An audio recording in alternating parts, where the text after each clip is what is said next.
Sharon, it's so good to see you, and we have so much to talk about. Well, thank you for having me on. Of course.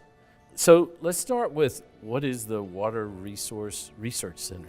We've been a center since 1964, since federal legislation established a network of water institutes across the nation to tackle water research issues related to water quantity, quality, and what we really focus on is educating the public and being an outward-facing unit for the University of Arizona, and through our applied research, our educational programs, which include public education as well as student education, and our engagement, we're bridging the university with the communities of Arizona and beyond. How do you influence water policy? That's a great question, and it's a sensitive question. Of course. Because it's often been pointed out, you're a university professor, you don't make policy, but what we can do is we can gather the information, we can analyze the information, we can share it with the public, with elected officials, so they can understand it better, they have it at their fingertips. So one of our initiatives right now is preparing county fact sheets.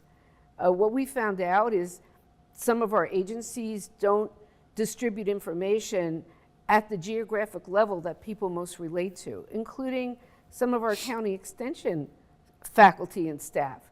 So we've been working on maps and putting together information so that our own extension personnel and others can share it and people can access it.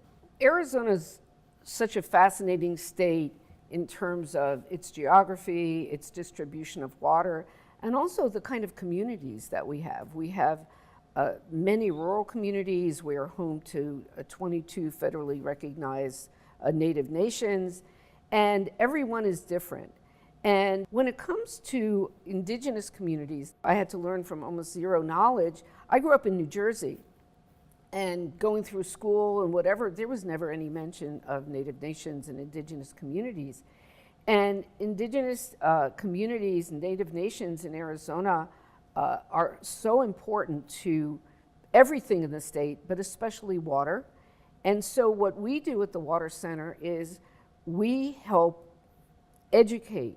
People have a thirst for knowledge. They want to learn about indigenous communities, indigenous water, indigenous values, much as I have learned about it.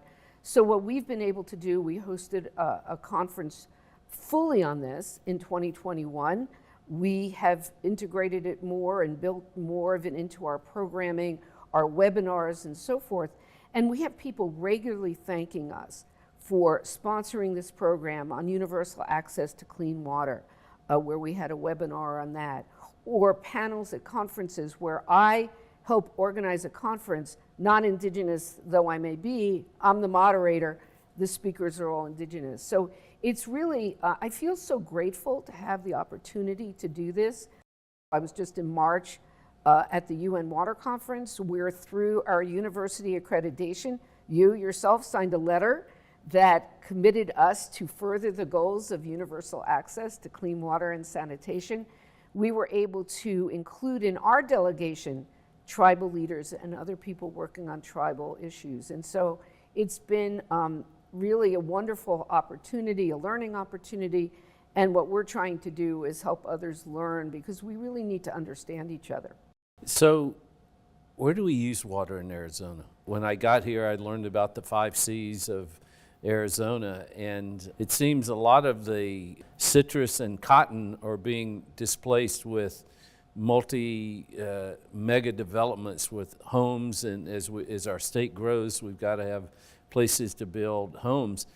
And it seems like it's on agriculture land. You know, we own 2,800 acres in the city of Maricopa, and I'm told that that's a very valuable piece of land, because all the developers come to me and say, you want to sell me that land so I can build a bunch of homes on it?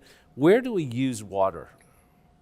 So Arizona, as it's grown, the fastest growing user of water has been the municipalities, the communities.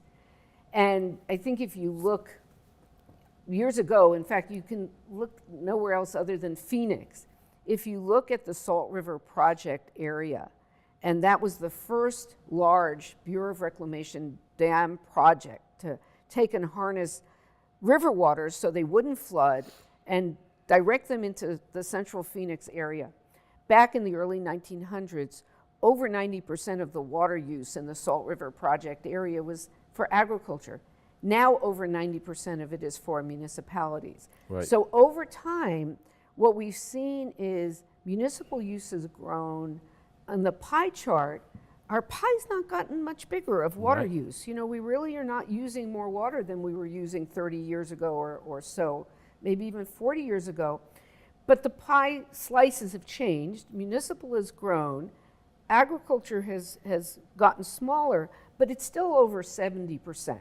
Agriculture. So it's less of the pie than it was, but it's still a large portion, which is why, as we're dealing with reduced Colorado River flows, using our what we call fossil groundwater that's in the ground, in the aquifers, but it's not being replenished as it's being used. As we look at the challenges to our water supply, we have to look at all the sectors. Industrial is important. You asked the question, where do we use the water? So, you know, we certainly use water to generate electricity. The mines use the water. Certain uses, like even for cattle and dairies, that's actually called industrial Yes. use in the state of Arizona. And then we shouldn't forget, although it's not measured carefully, the environment. The environment needs water. We know when you mention the 5 C's of Arizona's economy, certainly our climate and then environment are very important because of tourism and so Right. forth. So for our natural systems, but that's not as well quantified as some of the other uses. So Sharon, you mentioned the Colorado River. It's been all over the news, and there are 7 states that benefit from the water there. Is this sustainable? What is Arizona and all of those states that depend on Colorado River water going to look like 20, 30, 40 years from now?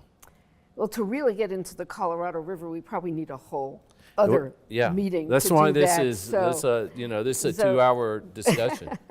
But so the Colorado River is shared by 7 states in the United States, the Republic of Mexico, and within the United States, we have 30 tribal nations that have rights to Colorado River water, some of which are still in dispute. They haven't been quantified.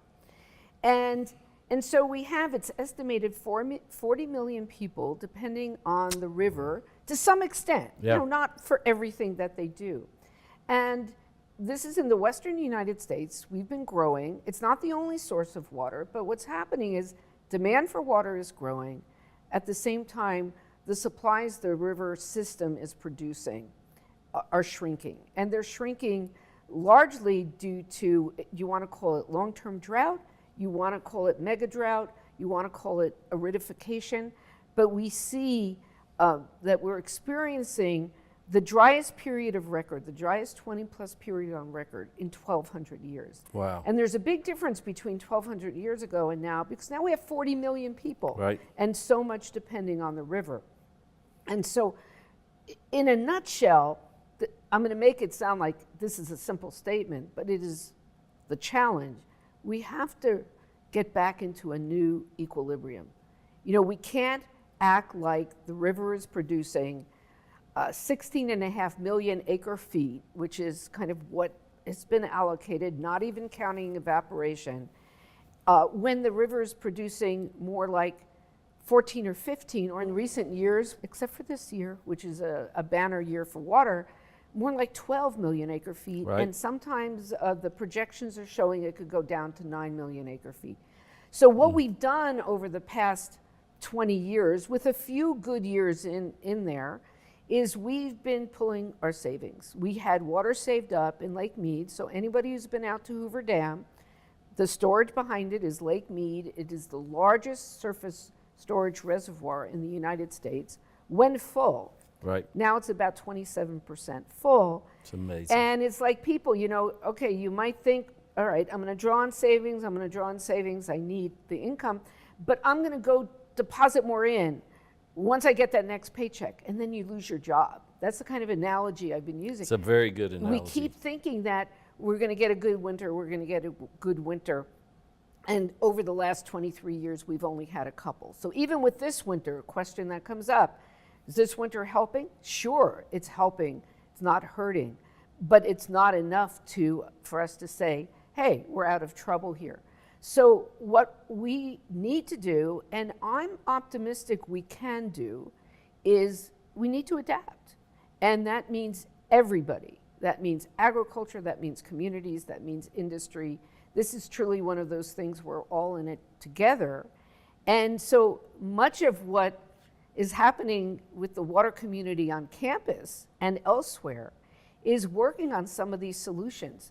How do we produce the same amount of food or more with less water?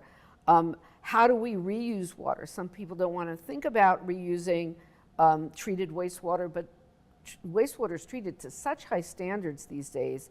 And how do we use that? Do we use it for agriculture? Do we use it for people? So we're working on solutions. That's what we need to be working on, and everybody needs to be on deck to do the work.